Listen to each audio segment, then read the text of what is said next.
जवाब दीजिएगा, है ना, पोल आपके सामने है ही, पोल में दीजिएगा जवाब। क्वेश्चन नंबर 1 है which of the following facilitates students thinking, यानी निम्नलिखित में से कौन बच्चे के चिंतन को फैसिलिटेट करता है या सुसाध्य करता है, यानी सोचने को। थिंकिंग बहुत इंपॉर्टेंट टूल है हमारे ब्रेन का या कॉग्निटिव डेवलपमेंट में, तो थिंकिंग इंपॉर्टेंट चीज है। उस केस में अगर हम बात करें तो बच्चे की थिंकिंग को बेहतर बनाने में कौन सा एक ऑप्शन हेल्प करेगा। पहला ऑप्शन है ड्रिल एंड प्रैक्टिस, यानी बच्चे को कराओ प्रैक्टिस, अभ्यास कराओ, बार बार किसी एक चीज का कॉपी करना बिना समझे यानी रट्टा लगाना। डिस्कशन विद पीयर्स, यानी साथियों के साथ परिचर्चा यानी डिस्कशन करना, वाद विवाद करना।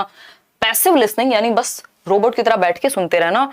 तो हमें भी पता है कि ड्रिल एंड प्रैक्टिस, देखो ये ड्रिल एंड प्रैक्टिस कुछ क्वेश्चन समझने में या आपको एक तरह के क्वेश्चंस प्रैक्टिस करने समझ में आता है, बट थिंकिंग में ड्रिल एंड प्रैक्टिस का यूज नहीं है यहाँ पे।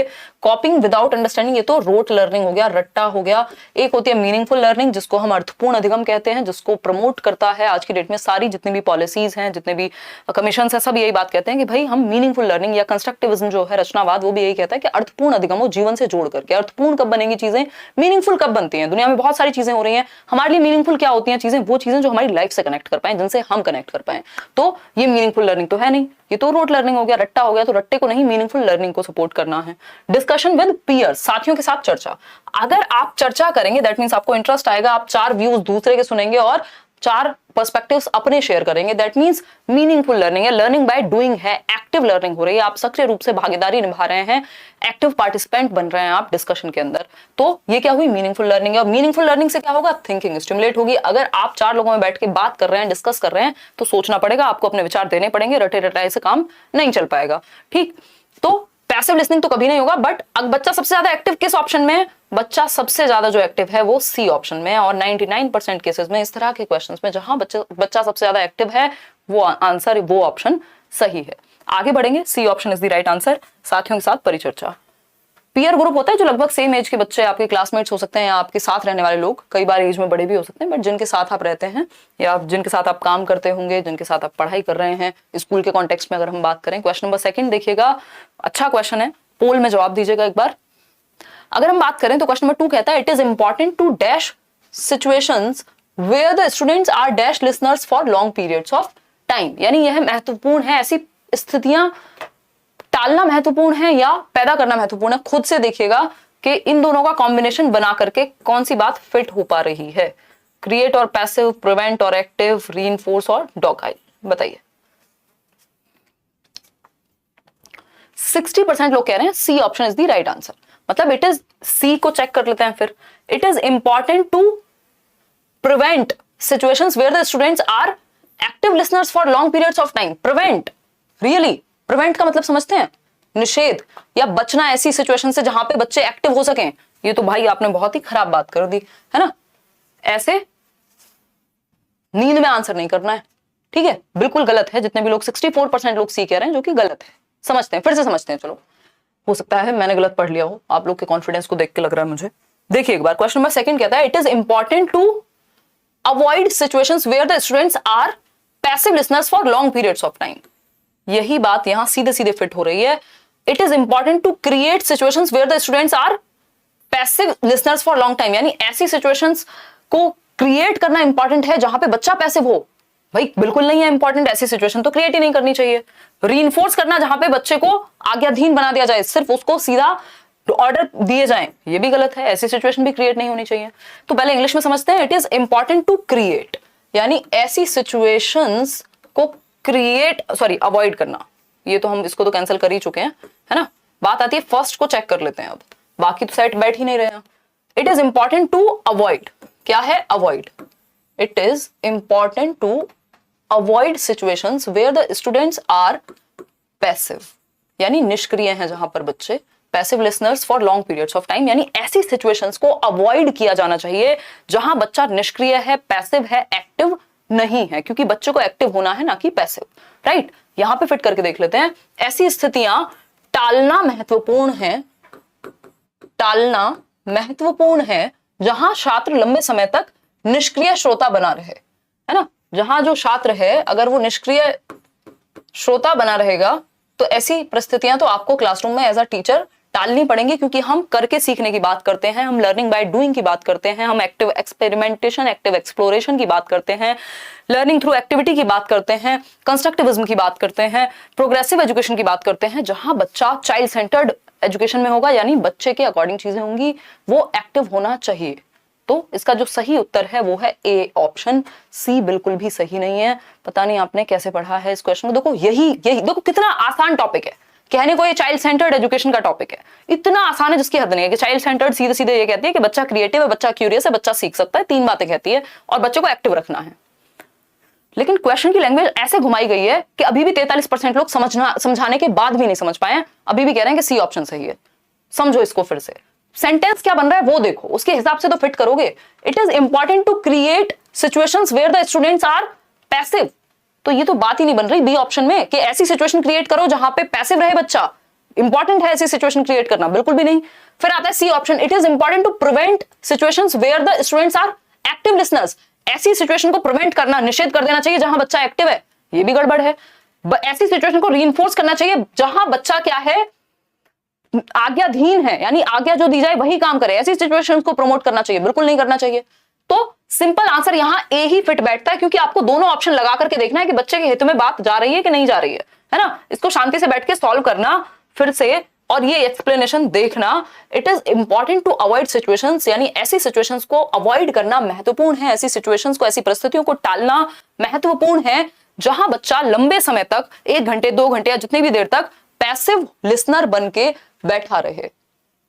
समझ पाए हो बात को या नहीं? बोलो हाँ, ठीक है।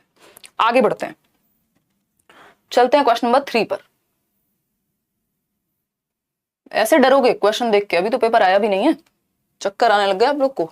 देखो एक बार क्वेश्चन नंबर 3 देखो, which of the following is correct in context of learning, यानी कौन सी एक बात सही है अधिगम के परिप्रेक्ष्य में, कॉन्टेक्स्ट के लर्निंग के कॉन्टेक्स्ट में, सीखने के संदर्भ में कौन सी एक बात सही है। अगर क्वेश्चन को पढ़ के हमने समझ लिया तो हमारा आधा काम, 50% से ज्यादा काम वहीं समाप्त हो गया। ठीक है, कौन सा एक ऑप्शन करेक्ट है लर्निंग के कॉन्टेक्स्ट में, सीखने के कॉन्टेक्स्ट में, बताइएगा। पहला ऑप्शन है students learn best when they participate in culturally irrelevant activities, यानी वो तब बेहतर सीखते हैं जब उनको संस्कृति से काट दिया जाए, बिल्कुल ऐसी एक्टिविटीज जो उनके कल्चर से है ही नहीं, तो वो कनेक्ट ही नहीं कर पाएंगे। तो ये करेक्ट कहां से हुआ, ये तो इनकरेक्ट हो गया। फिर आता है B option, students learn best when they participate in meaningful activities, बिल्कुल सही बात है, 67% लोग आंसर दे भी रहे हैं। अगर बच्चा अर्थपूर्ण एक्टिविटीज में पार्टिसिपेट करेगा जो उसकी लाइफ से जुड़ी हो, जो कल्चर से जुड़ी हो, जो मीनिंगफुल हो उसके लिए, है ना, जिनसे वो कनेक्ट कर पाए, तो वो अच्छा सीखेगा, सिंपल बात है। सी ऑप्शन है students learn least when they participate in culturally relevant activities, यानी बच्चे सबसे कम सीखते हैं जब कल्चर से रिलेटेड एक्टिविटीज में उनको पार्टिसिपेट करने के लिए कहा जाता है। फिर वाइगॉस्की इतने महत्वपूर्ण क्यों है हमारे लिए, जो कहते हैं समाज और संस्कृति के साथ इंटरेक्ट करके सीखता है बच्चा, है ना, तो ऐसा तो हो नहीं सकता। फिर आता है D option, students learn least when they participate in meaningful activities, बच्चे सबसे कम तब सीखते हैं जब सार्थक गतिविधियों में भाग लेते हैं। सार्थक गतिविधियों में भाग लेके सबसे ज्यादा सीखेंगे, कम क्यों सीखेंगे, लीस्ट क्यों सीखेंगे। ये वर्ड्स को पकड़ना बहुत जरूरी है। तो हट गए सारे ऑप्शन, सिर्फ बी ऑप्शन सही है। सार्थक गतिविधियों में भाग लेने पर छात्र सबसे अच्छा सीखते हैं, सबसे बेहतर सीखते हैं। क्यों? क्योंकि वो मीनिंगफुल है एक्टिविटीज, वहां बच्चा सक्रिय है, एक्टिव है। आगे बढ़ेंगे नेक्स्ट क्वेश्चन पे। क्वेश्चन नंबर है हमारे सामने 4। क्वेश्चन नंबर 4 देखिएगा एक बार, पढ़िए, जवाब दीजिए। क्वेश्चन नंबर 4 सेज, पढ़िए, पहले आप आंसर कीजिए पोल में, क्योंकि बड़े क्वेश्चन से कई लोगों को टाइम नहीं मिल पाता तो वो जल्दीबाजी में ABCD मार्क कर देते हैं। आंसर कीजिए फटाफट से। अब तो ये आदत डाल लीजिए कि आप पोल में आंसर कर पाए, क्योंकि सारे एग्जाम ज्यादातर ऑनलाइन ही हो गए हैं और हो जाएंगे जो बचे हैं।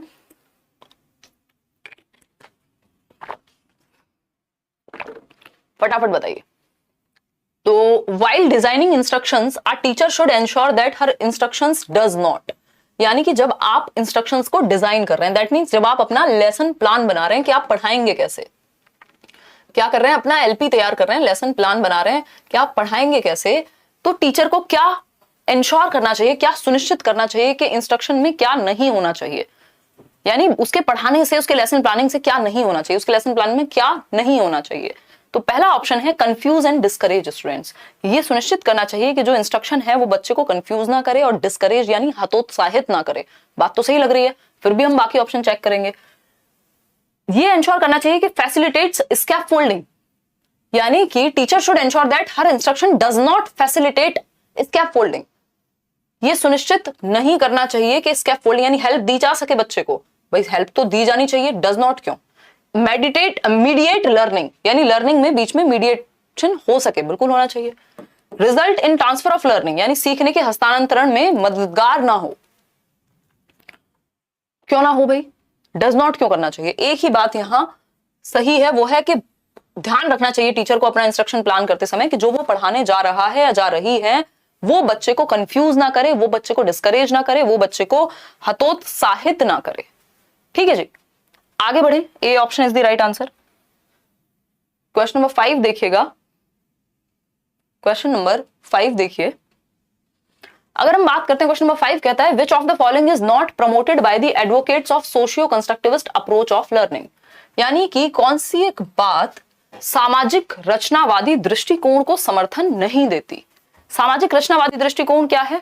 याद कीजिए, एक ही व्यक्ति हैं वाइगॉस्की, जो समाज और संस्कृति के साथ जुड़ के सीखने को कहते हैं। तो वाइगॉस्की किस बात को सपोर्ट नहीं करेंगे? इनडायरेक्टली यही पूछा है क्वेश्चन में।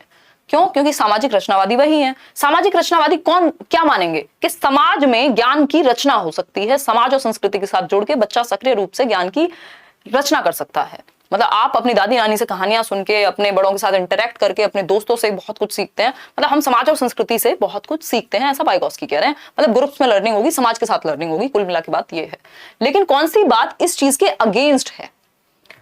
कंडीशनिंग ऑफ बिहेवियर, बिल्कुल सही बात है। कंडीशनिंग कहां आती है? बिहेवियरिज्म में आती है, कंस्ट्रक्टिविज्म में नहीं आती। रचनावादी नहीं कहेंगे ये बात, बिहेवियरिस्ट यानी व्यवहारवादी कहेंगे, जो कंडीशनिंग की जो आदत डलवाने की बात करते हैं कि घंटी बजी खाना आया, कुत्ते के मुंह से लार आई, घंटी बजी कुत्ते के मुंह से स्लाइवा आया।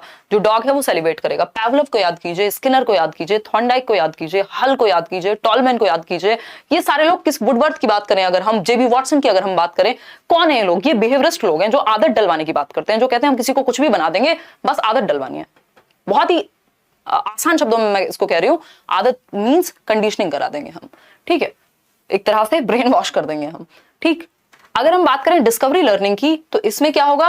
ये बात तो सही है, ये तो करेंगे जो कंस्ट्रक्टिविस्ट हैं, क्योंकि इसमें डिस्कवर करेगा बच्चा, एक्टिव है। जहां पे भी बच्चा एक्टिव है उस चीज को तो प्रमोट करेंगे ना कंस्ट्रक्टिविस्ट। कंस्ट्रक्टिविस्ट का मतलब क्या है? रचनावादी, जो रचना को प्रमोट करें, जो कंस्ट्रक्शन को प्रमोट करें नॉलेज के। स्कैफोल्डिंग, हेल्प, हाँ इसकी बात वाइगॉस्की करते ही हैं। यूज ऑफ कल्चरल टूल्स, हाँ वाइगॉस्की इसकी भी बात करते हैं। भाई वाइगॉस्की सोसाइटी, कल्चर और लैंग्वेज की बात करते ही हैं। ठीक, तो A option is the right answer, क्योंकि यही गलत है और पूछा ही गलत है, इसलिए गलत ही सही है। तो कंडीशनिंग की बात सामाजिक रचनावादी नहीं करेंगे। क्वेश्चन नंबर 6 देखिएगा। क्वेश्चन नंबर 6 पढ़िए एक बार, जवाब दीजिएगा अपने अनुसार, पोल में आंसर कीजिएगा। पढ़िए एक बार और लाइक शेयर भी कीजिए। खुशी खुशी है, पढ़ने का मूड नहीं बन रहा क्या आजकल? आ जाएंगे नवीन, जब आने होंगे पीआरटी के फॉर्म्स हमारे हाथ में नहीं है, हमारे हाथ में हमारी तैयारी। ठीक,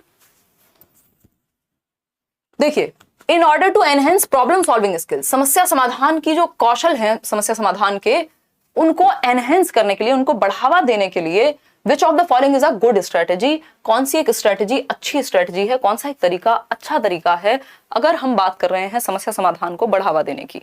तो पहला ऑप्शन है create situations that demands application of knowledge, यानी हमें ऐसी परिस्थितियां बनानी चाहिए जिनमें ज्ञान की एप्लीकेशन हो सके, जो आपने सीखा है उसको आप अप्लाई कर सकें। बिल्कुल सही बात है, अच्छी स्ट्रेटेजी है समस्या समाधान की।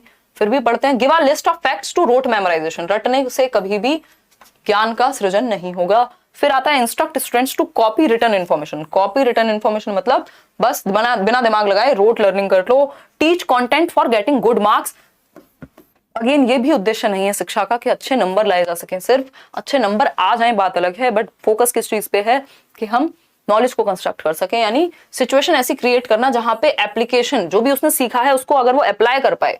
अगर आपने प्याजे को पढ़ा और प्याजे के ऊपर 4 बच्चों को ऑब्जर्व किया, दैट मींस प्रॉब्लम अगर आपके सामने आएगी तो आप सॉल्व कर पाएंगे कि किस उम्र के बच्चे को किस तरह का टास्क देना है। तो जो आपने नॉलेज को सीखा उसको आप अप्लाई कर पाए या नहीं कर पा रहे हैं, इस बात से निर्धारित होगा कि प्रॉब्लम सॉल्विंग की स्ट्रेटेजी अच्छी है कि नहीं है। तो A option is the right answer कि समस्या समाधान को बढ़ावा देने में आपको ऐसी परिस्थितियां बनानी है जहां पे ज्ञान के अनुप्रयोग की मांग हो, जो कि ए ऑप्शन में कहा ही है। क्वेश्चन नंबर 7 देखिएगा एक बार। क्वेश्चन नंबर 7 क्या कहता है, देखिए, A teacher should deal with the misconceptions among children. Misconceptions पे क्वेश्चन बहुत आते हैं। Misconceptions कह लीजिए इनको, alternative conceptions कह लीजिए इनको, भ्रांतियां कह लीजिए इनको आप वैकल्पिक अवधारणाएं कह लीजिए, naive concepts कह लीजिए आप बच्चों के, जो बच्चे जनरली बना लेते हैं, है ना, कि भाई हम चलते हैं तो ट्रेन में अगर हम जा रहे हैं तो पेड़ भी हमारे साथ चल रहे हैं, ये मिसकॉन्सेप्शन है एक, है ना। या पानी जो है, अगर गंदा पानी देख के बच्चा ये कह रहा है कि पानी जो है वो, या वाटर का जो कलर है वो कलरलेस नहीं होता, तो ये मिसकॉन्सेप्शन है, किसी वजह से अपने अनुभव के बेसिस पे उसने बना लिया है। इनको कैसे डील करेंगे, इनको चैलेंज किया जाएगा, ऐसी अपॉर्चुनिटी क्रिएट हो ताकि बच्चे को मौका मिले इस पर डिस्कशन का और वो सही उत्तर तक पहुंच पाए। 86% लोग कह रहे हैं बी ऑप्शन। चलिए देखेंगे, identify but not attending those misconceptions, यानी पहचान तो लो बट उन पे कुछ काम मत करो। तो फिर कैसे ठीक होगा अगर ध्यान नहीं देंगे तो। फिर है B option, providing opportunities to counter their misconceptions, यानी ऐसे अवसर प्रदान करना जहां पे बच्चे के जो ये मिसकॉन्सेप्शन है उनको क्या किया जा सके, उनको चैलेंज किया जा सके। एक तरह से चैलेंज यहाँ नेगेटिव वर्ड में नहीं लेना, काउंटर किया जा सके एक तरह से। मतलब चैलेंज और काउंटर का मतलब क्या है कि उनको सही रीजनिंग दे सकें कि वो जो सोच रहे हैं वो इस रीजन से सही नहीं है। तो ऐसी अपॉर्चुनिटीज अगर आएंगी, डिस्कशन होगा क्लास में, तो अपने आप ठीक हो जाएगा। इसका मतलब ये नहीं डंडे से उनके दिमाग में भरेंगे अरे ऐसे कैसे कह दिया, उस चीज को एक्सेप्ट करेंगे बट अपॉर्चुनिटीज ऐसी देंगे कि वो सही उत्तर तक पहुंच सके। फिर है C option, punishing children for expressing misconceptions. ऐसा नहीं हम कर सकते कि बच्चे को हम पनिश करें, उसको दंड दें कि वो अपनी बात कह कैसे पा रहा है। अगर उसको कोई मिसकंसेप्शन है तो उसने बोल कैसे दिया, बोलना जरूरी है, गलती ठीक हो जाएगी बाद में। फिर है D option, referring them straight to a remedial teacher. कह देंगे भाई तुम्हें तो दवा की जरूरत है, तुम्हें तो उपचारात्मक शिक्षण की जरूरत है, तुम्हें तो सब कुछ गलत आता है, एक काम करो तुम पहले रेमेडियल क्लासेस ले लो, एक्स्ट्रा क्लासेस लो तुम सीधा। ये भी नहीं होना चाहिए। हम क्या देंगे, पहले अवसर देंगे ताकि वो ठीक हो सके, वो जो भी थॉट्स हैं उनके, उनको रीजनिंग मिल सके। तो B option is the right answer, जो कि आप लोग दे भी रहे हैं। आगे बढ़ेंगे क्वेश्चन नंबर 8 पर। Shame is the dash to the process of learning, यानी अधिगम की प्रक्रिया में शर्मिंदगी क्या है। बताइए, इसेंशियल यानी महत्वपूर्ण है, शेम फील करना जरूरी है, आप शर्मिंदा होंगे तभी सीखेंगे, है ना। हानिकारक है, या फिर रिलेटेड ही नहीं है, लर्निंग से कोई संबंध नहीं है शेम का, या सिग्निफिकेंट यानी महत्वपूर्ण है। देखो शेम ना तो इसेंशियल है ना सिग्निफिकेंट है ना, और ऐसा भी नहीं कह सकते कि रिलेटेड नहीं है, ठीक है, कोई संबंध नहीं है। कोई संबंध का मतलब होता है न्यूट्रल, जीरो प्रभाव। अगर आप शर्मिंदा हैं तो बच्चे को क्लासरूम में पूरी तरह से आपने क्या किया, डांट दिया एक तरह से, शेम आ गई, या उसको कहते तुम तो सीख ही नहीं सकते। अब इस शेम से कोई फर्क नहीं पड़ेगा लर्निंग पे, ऐसा तो नहीं हो सकता, नेगेटिव प्रभाव पड़ेगा, हार्मफुल है ना। जो शेम है वो हानिकारक है बच्चे के अधिगम में, उसके सेल्फ एस्टीम से लेके उसके कॉन्फिडेंस से लेके सारी चीजें प्रभावित होंगी, वो ढंग से नहीं सीख पाएगा। इसलिए B option is the right answer. Shame क्या है, एक नेगेटिव इमोशन है। आगे बढ़ेंगे क्वेश्चन नंबर 9 पर। अब बात हो रही है एनईपी की। एनईपी के बहुत सारे क्वेश्चंस आए हैं जो कि मैं एक सेपरेट वीडियो में डिस्कस करूंगी भी आपके साथ, कि न्यू एजुकेशन पॉलिसी पे वीडियो तो मैंने पहले भी बनाया हुआ है, बट एक वीडियो में हम डिस्कस कर लेंगे किसी दिन। द शिफ्ट प्रपोज, बहुत सारी चीजें पेंडिंग है क्योंकि कोई एग्जाम भी नहीं है, तो हम मेनली अभी डिस्कशन कर लें, वो ही बहुत बड़ी जरूरी बात हो जाएगी कि आपके टच में रहें चीजें। एग्जाम टाइम पे मैं इंपॉर्टेंट चीजें फिर से रिवाइज कराऊंगी अलग से वीडियोस बना के। The shift proposed in national education policy 2020, NEP 2020 की अगर हम बात करें तो किस शिफ्ट की बात की गई है। शिफ्ट का मतलब वो नहीं है जो हम जॉब में शिफ्ट होती है 8 घंटे की सुबह शाम, वो वाली शिफ्ट की बात नहीं हो रही है। शिफ्ट का मतलब यहाँ पे क्या है, बदलाव, किस चीज से किस चीज में परिवर्तन आया है एनईपी के द्वारा। स्टैंडर्डाइजेशन टू फ्लेक्सिबिलिटी, यानी मानकीकरण से लचीलेपन की तरफ शिफ्ट करें। बी ऑप्शन है फॉर्मेटिव टू समेटिव। भाई समेटिव टू फॉर्मेटिव तो दुनिया करती है, फॉर्मेटिव टू समेटिव थोड़ी करना है। फॉर्मेटिव होता है जिसमें बच्चा एक्टिव है, जिससे फीडबैक मिले। समेटिव होता है जिसमें आप जज कर पाए बच्चे को, मार्क्स की बात हो जाए। Conceptual understanding to learning for exams, भाई learning for exams to conceptual होता तो सही बात होती कि हम एग्जाम के लिए पढ़ने की बजाय कॉन्सेप्चुअल अंडरस्टैंडिंग, कॉन्सेप्ट्स क्लियर करने की बात कर रहे हैं, यहां उल्टा कह दिया। Multidisciplinary to rigidity, multidisciplinary होता है कि सभी तरह की चीजें इन्वॉल्व हो, होलिस्टिक वे में बच्चा सीख पाए, तो रिजिडिटी यानी कठोरपन से मल्टी डिसिप्लिनरी की तरफ लाना था, ना कि मल्टी डिसिप्लिनरी से रिजिडिटी की तरफ, तो ये भी नेगेटिव हो गया। एक ही बात यहां सही है, स्टैंडर्डाइजेशन से फ्लेक्सिबिलिटी की तरफ शिफ्ट जाएगा तब जाकर के लर्निंग अच्छी होगी एनईपी के अकॉर्डिंग।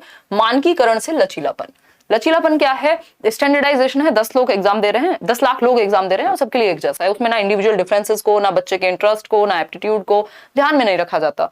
तो स्टैंडर्डाइजेशन या रिजिडिटी की बजाय फ्लेक्सिबिलिटी होनी चाहिए इंडिविजुअल डिफरेंसेस को ध्यान में रखते हुए, तो ये शिफ्ट आना चाहिए। A option is the right answer. आगे बढ़ेंगे question number 10। Learning should be directed towards dash rather than dash, यानी अधिगम को किस तरफ डायरेक्ट किया जाना चाहिए, किस तरफ की बजाय। अधिगम को डैश के बजाय, प्रतियोगिता के बजाय अनुकृति की ओर निर्देशित किया जाना चाहिए, यानी नकल की ओर। तो भाई नकल की ओर क्यों करोगे, है ना। चलो कंपटीशन की बजाय तो समझ में आ रहा है, पहली बात सही है, बट सेकंड तो गलत है, ये गलत है ना। रट्टा या नकल थोड़ी करानी है, इमिटेशन का मतलब है अनुकरण या अनुकृति, तो ये बात तो गलत है। Learning should be directed towards imitation, यानी नकल की तरफ, अगेन गलत है। Learning should be directed towards memorisation rather than understanding, यानी याद करने पे बजाय कि समझने पे, ये भी गलत है। Learning should be directed towards understanding, समझने की तरफ डायरेक्ट होनी चाहिए, अंडरस्टैंडिंग की तरफ डायरेक्ट होनी चाहिए जो लर्निंग है, रेदर देन यानी किसके बजाय, मेमोराइजेशन के बजाय, रटने के बजाय समझने पे फोकस होना चाहिए, लर्निंग ऐसी होनी चाहिए। यानी only D option is the right answer. सही उत्तर क्या है हमारे पास, डी करेक्ट है। ठीक है, सी जितने भी लोग आंसर कर रहे हैं बहुत ही जल्दबाजी में आंसर कर रहे हैं। अगर आप चारों ऑप्शन ठीक से पढ़ेंगे नहीं, 50% लोग अभी भी सी कह रहे हैं, मतलब मैंने अब तो ये पूरा आपको रीजन से बता दिया कि सी हो नहीं सकता, फिर भी सी कह रहे हैं, मतलब हम ठीक से पढ़ के समझने में कंफ्यूज हो जाते हैं। हमारा कॉन्सेप्ट ठीक है, बट जहां पढ़ के समझने की बात आ रही है क्वेश्चन को, वो पूछ क्या रहा है, जैसे ही दो फिलिंदा ब्लैंक लगेंगे, जैसे स्टेटमेंट और रीजन लगेगा, हम घबरा जाएंगे, नंबर चला जाएगा।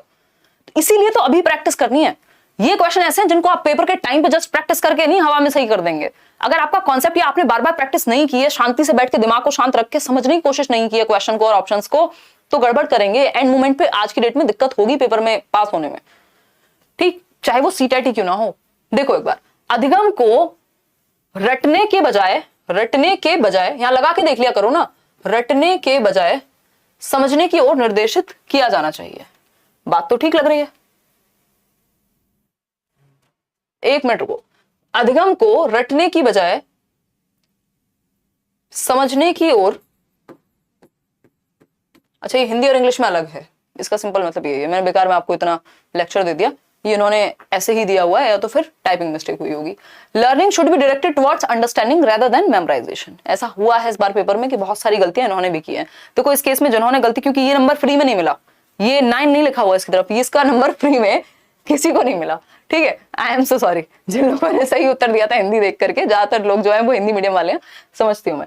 चलो आओ एक बार देखो इसमें गड़बड़ क्या है। अब ऐसे केस में मान लो हिंदी में गलत लिखा हुआ है, इंग्लिश में कुछ और है, हिंदी में कुछ और है, कंसिडर किसको किया जाएगा, इंग्लिश वाले को कंसिडर किया जाएगा, है ना। बेशक आप हिंदी मीडियम हैं, अगर हिंदी में गलत है क्वेश्चन बाय चांस, तो जो इंग्लिश में है उसी को फाइनल माना जाता है हर एक एग्जाम में। ठीक है, चलो आगे बढ़ते हैं। ठीक है, तो ये इसमें एक बार फिर से सुन लो, अगर आप सही तरीके से समझते हो तो जो सही उत्तर है हिंदी में वो होगा सी, और इंग्लिश में जो सही उत्तर है वो होगा डी। ठीक है, तो इंग्लिश वाला डी ही कंसिडर करेंगे, उसको हिंदी में ठीक कर लीजिएगा। तो हिंदी में सी, इंग्लिश में डी। ठीक, आगे बढ़े, कोई दिक्कत। क्वेश्चन नंबर 11 देखिए, इतना ज्ञान दे दिया मैंने आपको बेवजह। क्वेश्चन नंबर 11 देखिए, असर्शन यानी स्टेटमेंट, बट आजकल आप घूम रहे हो क्वेश्चंस में, ये बात में कोई गलती नहीं है। एक तरफ है स्टेटमेंट, एक असर्शन दिया है अभिकथन, और उसका तर्क दिया है। तो देखना है कि जो कथन है, जो स्टेटमेंट है, उसका वो सही है कि नहीं और रीजन सही है कि नहीं है। दोनों चीजें चेक करनी होंगी कि जो कथन है वो सही है कि नहीं और रीजन सही है कि नहीं। ठीक है जी, कोई बात नहीं मैम। हाँ सुधांशु, आप लोग, मुझे कितना गिल्टी महसूस हो रहा है मैं क्या बताऊं, है आंसू आ गए मेरे। हाँ ये गलत है, सही बोल रहे हो, वो उसमें गलत दिया हुआ। देखो एक बार, अब जब एग्जामिनर ने गलती की हुई है तो हमारे जैसे बालक क्या करें या बालिकाएं। देखो एक बार क्वेश्चन नंबर 11 देखें। स्टेटमेंट जो है वो कहता है children are unable to learn optimally when they are undernourished और अनवेल, यानी बच्चे जो है वो सही ढंग से नहीं सीख पाते यदि वो अस्वस्थ हैं या अल्पपोषित हैं या कुपोषित हैं, मतलब जिनको नरिशमेंट ठीक से नहीं मिला, जिनको ऑप्टिमली माहौल ही नहीं मिल रहा फिजिकली भी ठीक से काम कर पाने का, बच्चे सीख नहीं पाएंगे प्रॉपर तरीके से अगर वो अंडर नरिश्ड हैं या वो ठीक महसूस नहीं कर रहे हैं, बीमार हैं किसी भी वजह से। बात तो ठीक है, बिल्कुल ट्रू है, बिल्कुल सही बात है, ये तो स्टेटमेंट एकदम सही है। अब रीजन देखते हैं इसका। All domains of development are interrelated, physical development has an impact on cognitive development. ये कह रहे हैं कि विकास के सभी आयाम, सभी पहलू, सभी पक्ष परस्पर रूप से जुड़े हुए हैं, शारीरिक विकास संज्ञानात्मक विकास को प्रभावित करता है। बात तो सही है कि जो शारीरिक विकास है, मतलब अगर मैं शरीर से सही महसूस नहीं कर रही हूँ, मैं बीमार महसूस कर रही हूँ, मुझे ठीक से खाना नहीं मिला है, नरिश्ड नहीं हूं, तो क्या होगा, दिमाग ठीक से काम करेगा नहीं करेगा, जितना ऑप्टिमम जहां जो मेरा लेवल था सीखने का वो नहीं सीख पाऊंगी, है ना। तो इस केस में इसीलिए हम मिड डे मील लेके आए, है ना। कई लोग बोल देते हैं जो थोड़ा सा जिनकी समझ थोड़ी सी कम है, धरातल समझ, वो कहते थे क्या जरूरत है मिड डे मील की, है ना? क्या जरूरत है इतनी सारी स्कीम्स की? लोग तो धांधलेबाजी कर रहे हैं, बीच में खा जाते हैं, मानते हैं, लेकिन कोई भी स्कीम आती है उसके पीछे बहुत अच्छा इंटेंशन होता है और कुछ हद तक फायदा होता भी है कि बच्चे एक तो डेली स्कूल में चले जाएं, दूसरा जिसको बोला भी जाता है भूखे भजन नहीं होगा, है ना? तो जब तक पेट में, मैस्लो की हायरार्की भी कहती है, फिजियोलॉजिकल नीड्स अगर फुलफिल नहीं हो रही है तो पढ़ाई में मन नहीं लगेगा, है ना? ज्ञान की बातें अच्छी नहीं लगेंगी अगर खाना नहीं मिला तो कह सकते हैं हम कि आपस में जुड़े हुए हैं विकास के सभी पहलू, चाहे वो फिजिकल यानी शारीरिक हो, संज्ञानात्मक दिमाग से, और सोशल यानी सामाजिक और इमोशनल, चारों आपस में जुड़े हुए हैं। अगर शरीर ठीक महसूस नहीं कर रहा तो दिमाग भी ठीक से काम नहीं करेगा, लर्निंग अच्छे से नहीं होगी। तो A option is the right answer. अब इसका मतलब ये नहीं है कि हो ही नहीं सकती, अब कई लोग एक्सेप्शंस लेके आ जाएंगे कि ऐसे भी तो लोग हैं जिन्होंने गरीबी में पता नहीं क्या क्या कर दिया। भाई जितना पोटेंशियल था हो सकता है वहां तक ना पहुंच पाए या ऑप्टिमल ना हो पाए, है ना? हर चीज को स्ट्रगल ही थोड़ी बनाना है।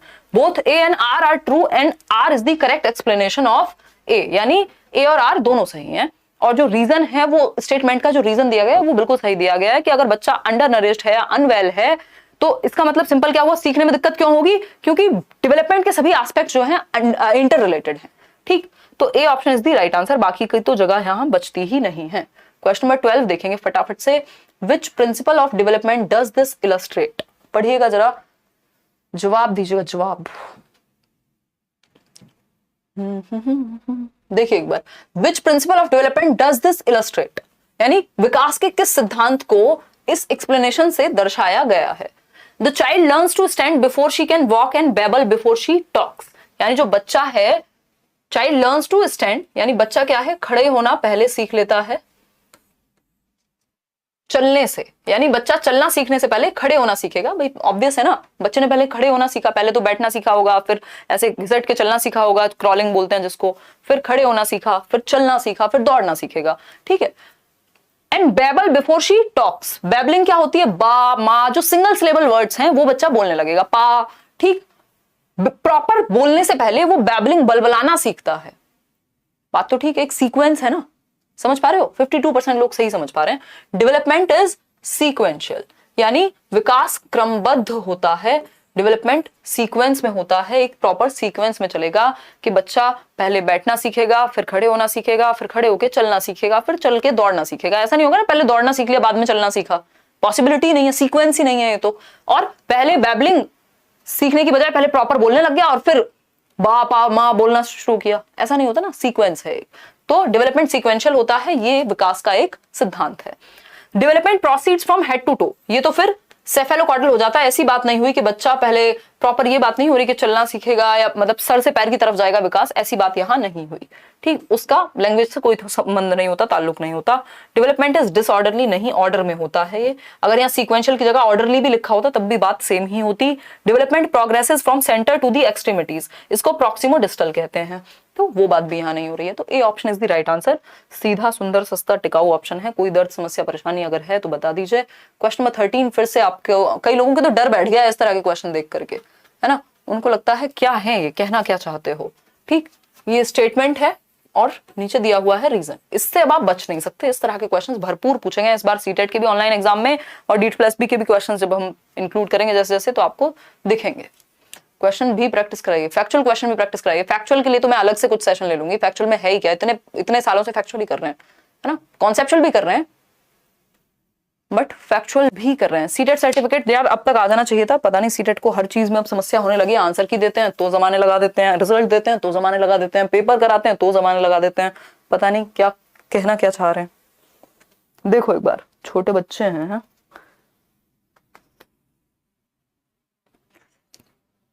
चलिएगा फटाफट से, बहुत बढ़िया। ए ऑप्शन कह रहे हैं आप लोग 64% लोग। चलिए देखते हैं इतना कॉन्फिडेंस जो आप लाए हैं वो कितना गलत है। Children learn the knowledge, skills, values and customs of the society only through formal agencies. Formal agency समझते हैं आप कि स्कूल में या किसी एक ग्रुप में जाकर के ही सीखेंगे।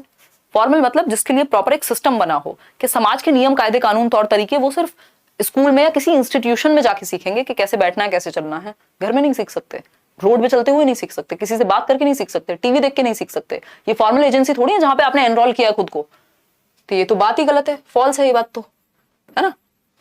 फिर आते हैं रीजन पे। Socialisation is a simple and linear process that takes place in a well planned manner, यानी सामाजिकरण की प्रक्रिया एक सिंपल और लीनियर प्रोसेस है, यानी बहुत ही आसान है, किसी जगह जाओ और सीख लो।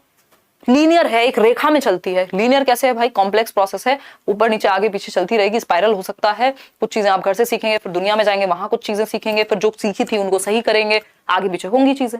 तो ये भी फॉल्स है, दोनों ही बातें गलत हैं। जब दोनों ही बातें गलत हैं तो आपने किस हक से ए ऑप्शन कह दिया है? ऐसी हरकतें करोगे तो आंसू नहीं आएंगे मेरे।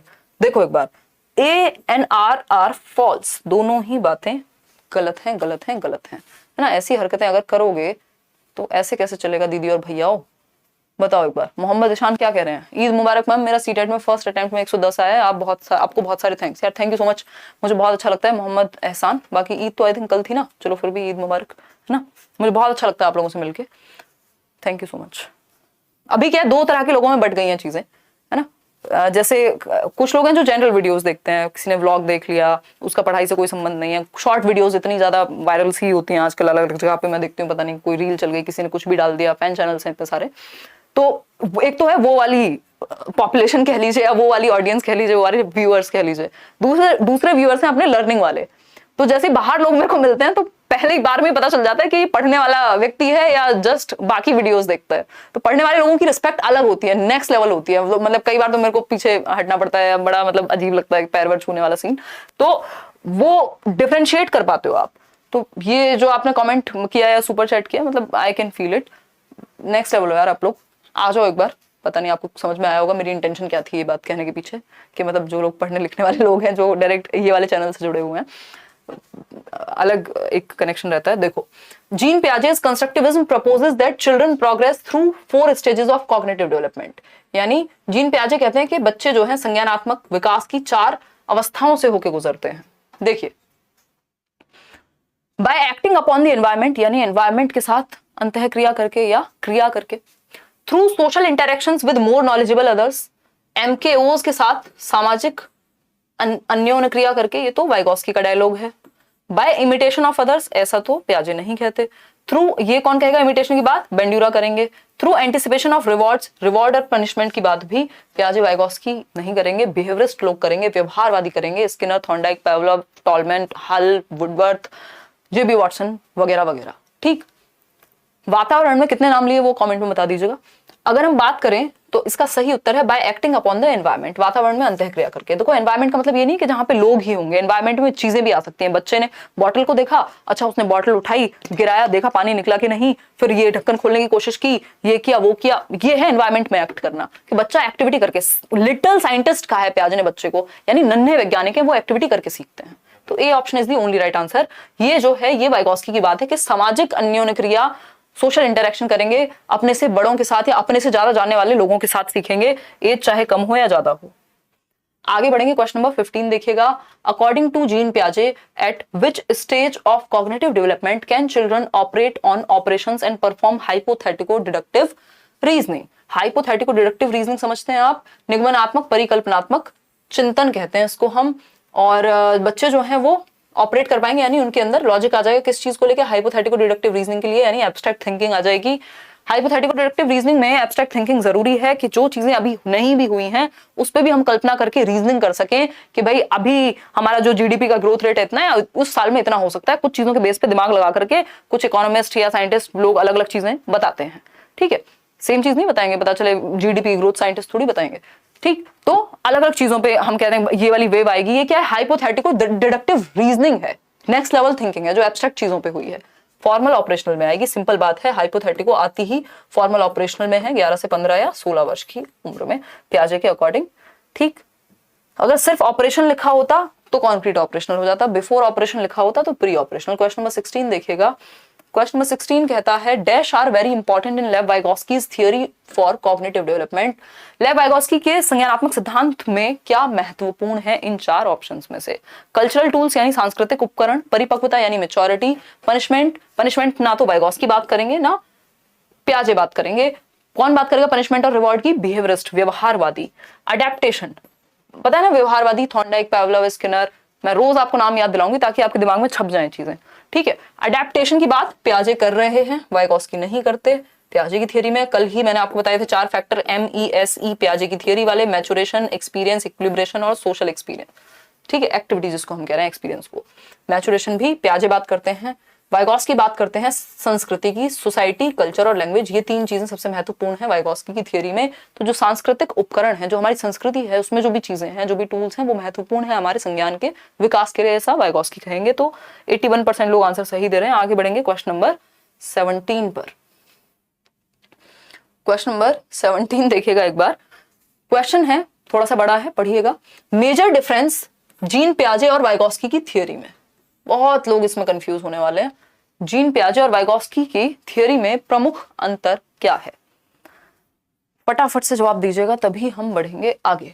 देखिएगा, मतलब हम 4,500 लोग जुड़े हुए हैं, सिर्फ 2,500 लोगों को सेशन पसंद आ रहा है। लाइक शेयर करना क्यों भूल जाते हो हैं? इससे होता कुछ नहीं है, बस दिल की शांति मिलती है। ऐसे लगता है आप लोगों को सेशन पसंद आ रहा है, मेहनत रंग ला रही है ना। सुप्रिया कह रही है अच्छे से दिख नहीं रहा। सुप्रिया बड़े वाले लेंस लगवाओ, है ना। क्वालिटी सुधार लो, उसमें क्वालिटी का ऑप्शन होगा, वहां से 1080p या 720p कर लो सेटिंग्स में जाके। यहाँ से एकदम HD क्वालिटी में चल रही हैं चीजें। बी ऑप्शन कह रहे हैं गुंजन, मान लेते हैं गुंजन आपकी बात। तो सी कह रहे हैं 50% लोग और ए कह रहे हैं 33% लोग। चलो देखते हैं। पियाजे emphasised on the role of language in cognitive development. नहीं, पियाजे ने लैंग्वेज के रोल को बहुत महत्वपूर्ण बिल्कुल नहीं माना। Vygotsky gave primary importance to heredity. नहीं, वाइगॉस्की ने हेरिडिटी को इंपॉर्टेंस बिल्कुल भी नहीं दी। इन्होंने तो सोसाइटी कल्चर की बात की है। ये तो इनका क्रिटिसिज्म है कि इन्होंने हेरिडिटी पे बात ही नहीं की। ठीक, फिर आते हैं Vygotsky emphasise the role of culture in cognitive development. ये बात आप बिल्कुल सही कह रहे हैं कि संस्कृति के महत्व को इन्होंने दर्शाया है। किसने? वाइगॉस्की ने, संज्ञानात्मक विकास में, हमारी समझ के विकास में। पियाजे gave importance to what the child can do on her own as well as what she can do with support. ये तो स्कैफोल्डिंग हो गया, वाइगॉस्की का कॉन्सेप्ट है। तो सिर्फ एक ही बात सही है यहाँ, जो है सी ऑप्शन के, वाइगॉस्की संज्ञानात्मक विकास में सांस्कृतिक भूमिका को महत्व देते हैं कि संस्कृति के साथ इंटरेक्ट करके हम बेहतर सीख सकते हैं, ऐसा वाइगॉस्की बिल्कुल कहते हैं। आगे बढ़ेंगे क्वेश्चन नंबर 18 पर। अब बात होती है कैरल ग्लिगन की। कैरल ग्लिगन क्या कह रहे हैं? कैरल ग्लिगन एक महिला है जो कि कोहलबर्ग की ही स्टूडेंट थी। इन्होंने क्रिटिसाइज किया कोहलबर्ग की मॉरल डेवलपमेंट की थियरी को कुछ ग्राउंड्स पे। एक तो इनको कहा जेंडर बायस और कुछ रीजंस दिए उस बात के। तो कैरल ग्लिगन ने लॉरेंस कोहलबर्ग के नैतिक विकास के सिद्धांत की समालोचना करते हुए तर्क दिया कि पुरुषों की नैतिकता का आधार डैश होता है, while women have morality of dash। यानी जो मॉरल डिसीजंस हैं पुरुषों के, वो किसी एक आधार पे आते हैं और महिलाओं के दूसरे आधार पे। तो कोहलबर्ग ने महिलाओं और पुरुषों के बीच के जो अंतर हैं उसको ध्यान में ही नहीं रखा, जेंडर बायस थियरी बनाई। तो 48% लोग क्या कह रहे हैं? C option. हाँ, गड़बड़ कर दिया यार आपने। ये कहां से सेक्शन, मतलब आपको महिलाएं त्याग करती हुई अच्छी लगती हैं? देख रहे हो अपनी सोच? देखो एक बार, नहीं होगा ये उत्तर। आते हैं बेसिकली, अगर हम बात करें तो इसमें जो सही आर्गुमेंट था वो था कैरल ग्लिगन का कि man have morality of justice.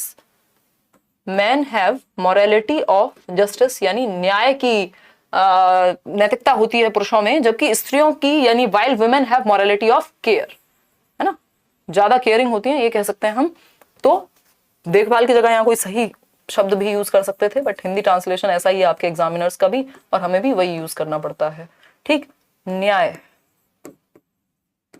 अब इसमें ये कह सकते हैं कि कुछ हद तक ज्यादा प्रैक्टिकल होते हैं पुरुष, या फिर जो जस्टिस की मोरालिटी उन्होंने कहा है कि प्रैक्टिकलिटी या लॉजिक के बेस पे ले लेंगे, जबकि महिलाओं में केयर की भावना ज्यादा होती है, तो वो केयर बेस्ड मोरालिटी या सही गलत को कंसिडर करती हैं, है ना। होता नहीं मम्मी के बच्चे, भाई मेरे बच्चे ने किया तो कोई बात नहीं यार, कोई बात नहीं, मेरा बच्चा है ना, कितना भी निकम्मा हो।